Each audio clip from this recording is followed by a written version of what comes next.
For the first time in over 40 years, the United States Navy is sailing with only 10 aircraft carriers.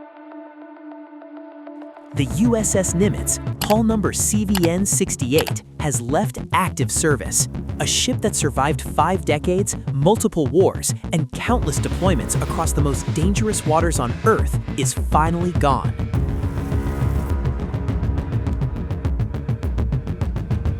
And the ship built to replace her, an $11.3 billion nuclear-powered fortress called USS John F. Kennedy, is still not in the hands of the United States Navy. This is the story of that gap, what it means, why it happened, and whether America can afford it in the most dangerous moment in modern naval history.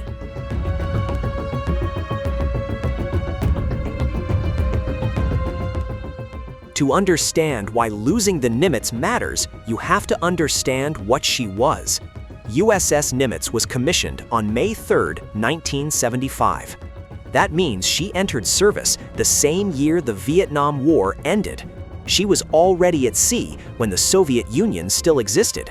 She was already a veteran when most of her final crew members were born. Over 50 years of service, the Nimitz deployed to the Persian Gulf, the Mediterranean, the Western Pacific, and the Indian Ocean. She supported operations in Iraq, Afghanistan, and Syria. She was there during the Iranian hostage crisis in 1980. She was there after 9/11. She was, in every sense of the word, a constant.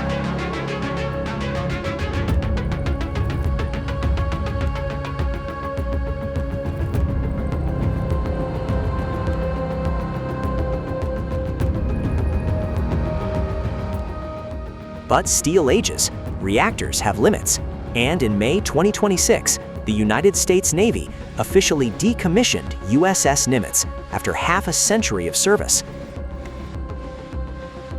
The U.S. Navy has maintained a fleet of 11 nuclear-powered supercarriers for years. That number wasn't random.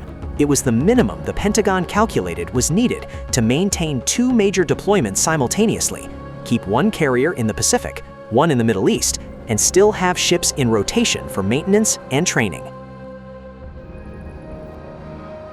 11 was the floor, not the ceiling. And right now, that floor has dropped to 10. 10 carriers covering the Atlantic, the Pacific, the Mediterranean, the Persian Gulf, the South China Sea. 10 ships responsible for projecting American power across every corner of the globe. The question is 10 enough? And for how long will America have to live with it? Enter USS John F. Kennedy, hull number CVN-79, the ship the Navy has been waiting for. She was laid down at Newport News Shipbuilding in Virginia back in August 2015. Over the next decade, more than 5,000 shipbuilders worked on her, welding together over 100,000 individual components into a single floating fortress nearly 340 meters long. She is the second ship of the Gerald R. Ford class, the most advanced aircraft carrier ever built by any nation in history. Let's talk about what makes her different. First, power. CVN-79 is driven by 2 A-1B nuclear reactors.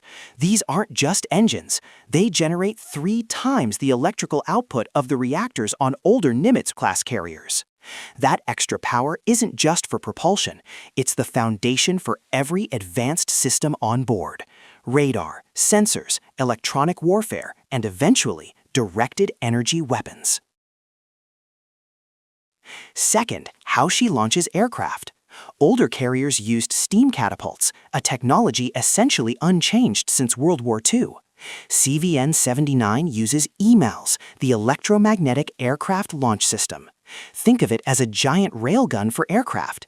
It launches planes faster, smoother, and with more precision. It also puts less stress on the airframes, meaning the aircraft last longer. Third, what she carries. CVN-79 is the first carrier in the fleet fully designed from the keel up to operate the F-35C Lightning II, America's most advanced stealth strike fighter.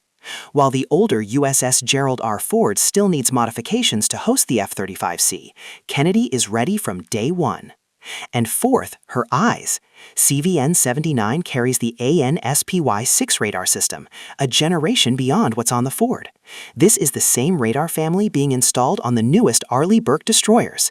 It can detect threats at longer range with greater precision in more complex environments. On paper, CVN-79 is everything the Navy asked for: a nuclear-powered, F-35-capable, electronically launched next-generation supercarrier. So why isn't she here yet?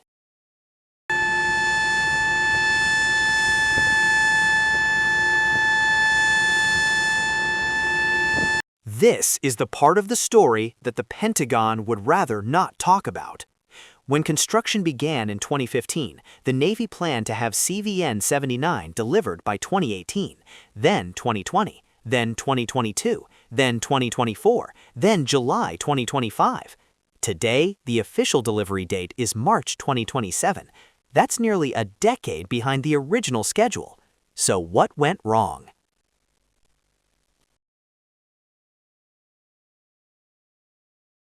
Two systems, two brand new technologies that had never been installed on a carrier before, and both of them cause serious problems.